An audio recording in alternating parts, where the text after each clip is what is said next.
No, I am not the name that you see above me. I am not him. We might be the same complexion, but I am not him. I know some people say, well, you all look alike. Well, we don't. Well, I might look like some people, but I'm not him. But we are checking him out, though, because he's about to present a professor who's unable to articulate what racism is. Now, he's a professor, and I would assume that a professor should be able to do that. Huh? But we about to see for ourselves. Let's see. Ibram Kendi, the anti-racist professor, was asked to define racism, and here's what he said. Now, before he defines it, I want you guys to do something. If you get any value from this, or if you believe that the people who look like us three on this screen right now need to see this, do me a favor and share this on your social media platform. I promise you, the possibility of it finding its way to someone who look like us, who need this information, will increase immensely. Okay? So consider that if you get any value from it. Sure. So racism, I would define it as a collection of racist policies that lead to racial inequity that are substantiated by racist ideas. That's true. Wow, they laughing at that man. That is wow, bro. Anti-racism is pretty simple using the same terms. Anti-racism is a collection of anti-racist policies leading to racial, anybody want to take a guess? Equity that are substantiated by anti-racist ideas.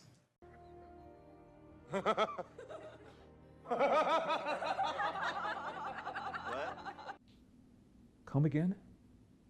Who uses the definition of a word to define the word? And notice the laughter when he first said it, and I'll tell you why. Because people thought he was joking.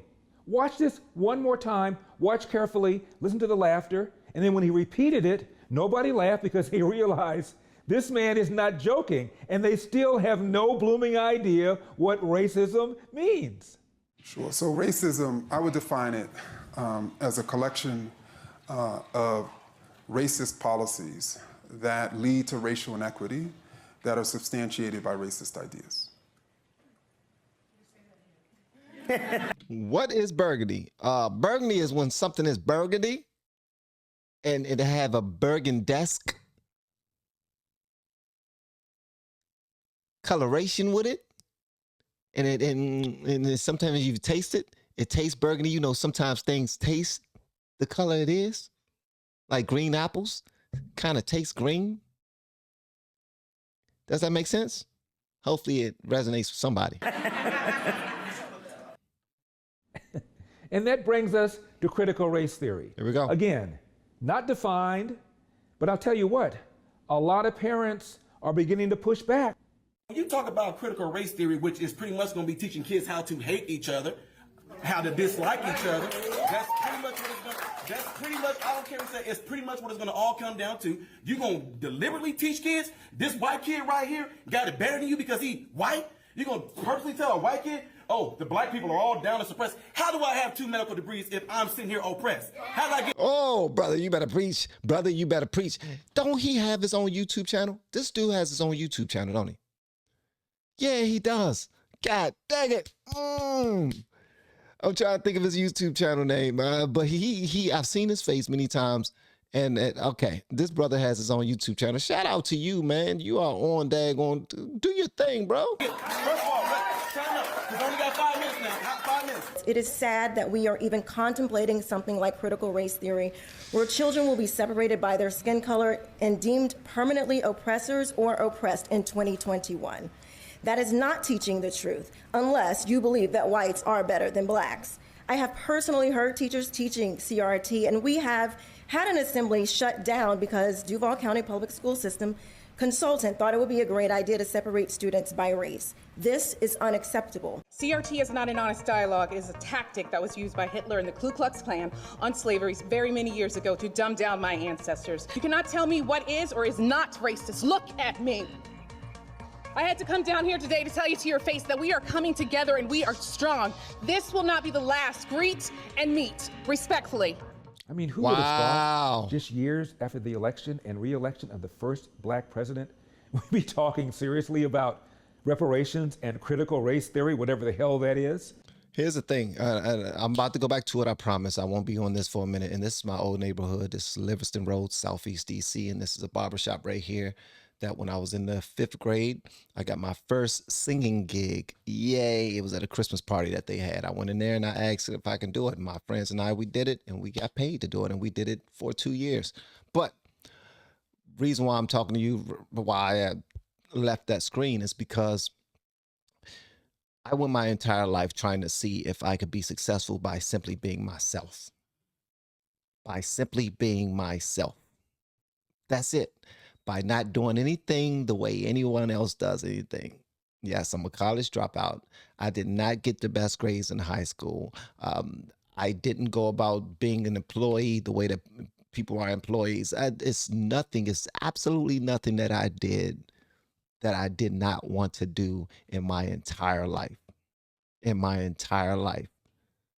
And I still became successful intentionally and on purpose because I wanted to see if I can do it. I made no excuses for nothing. Nothing. And I'm from the, you want to say generational lack of wealth? It's another word for it. But that's why I started. We didn't have any money. I was always in the system since age 3 to the point where my family called me. They nicknamed me Welfare Boy. So if you go to my Teespring, you'll see.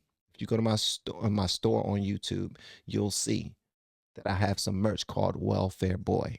And I only have that merch because that's what my family nicknamed me when I was young. And I said, you know what? I'm gonna see if I can do this thing the way that I want to do this thing. Still treat people with respect.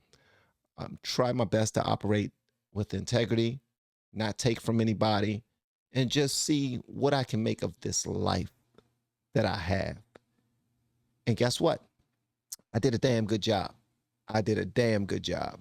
And the thing that I'm most proud about, my biggest success is my family. And I was able to make little people just like myself to believe in themselves, not complain about anything, go after what they want, and understand anything in this life they can have as long as they make up their mind, they can get it. They can get it done. And to treat people with respect, same thing that I do for myself.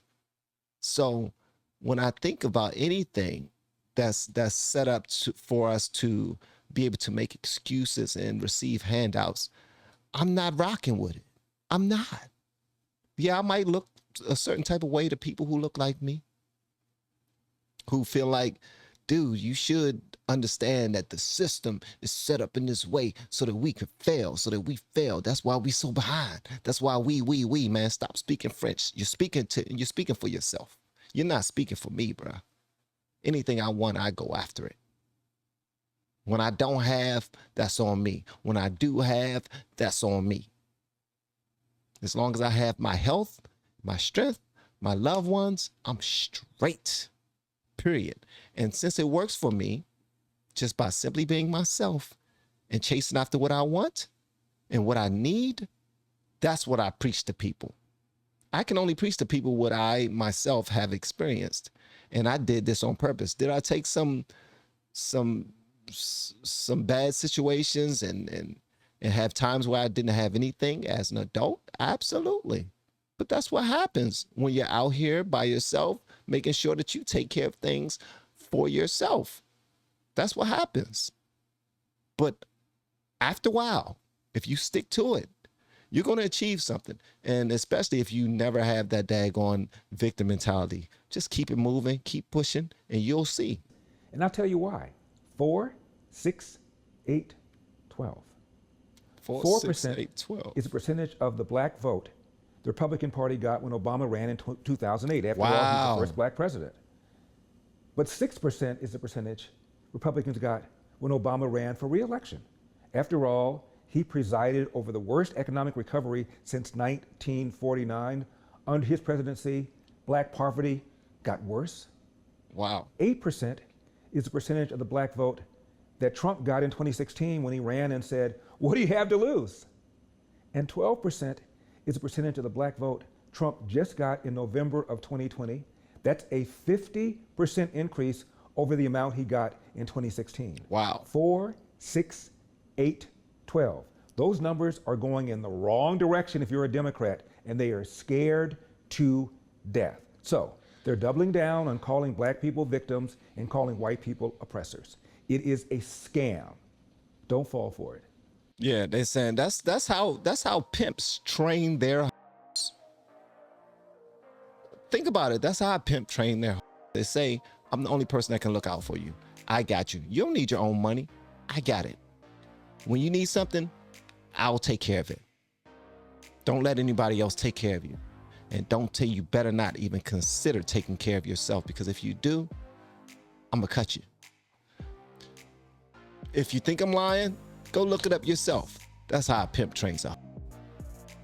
And that's how certain parts of the government, I'm not gonna say which one, are trying to train black people and have been for a while. You don't need anybody else. You don't even need to go out and get it yourself. I got you. Because you deserve our help. You need our help. You can't do it without our help. That's how you train a hoe. That's how a hustler trains a crackhead. You need this. Don't worry about it. I got you. Whenever you want some medicine, I'm your man. Don't listen to everybody else out there talking about you can do better. You don't need this. Yes, you do need it. And I will never go anywhere. I got you. This is crazy, man. Y'all let me know whatever y'all want me to know in the comments below. And if you have yet to hit that subscribe button, please make sure you do so on your way out the door. Once again, guys, I am Van, and now we are all the LFR family. And I look forward to seeing you on the next video, hopefully inside the Patreon as well. Y'all have been amazing per usual. Love y'all. Bye.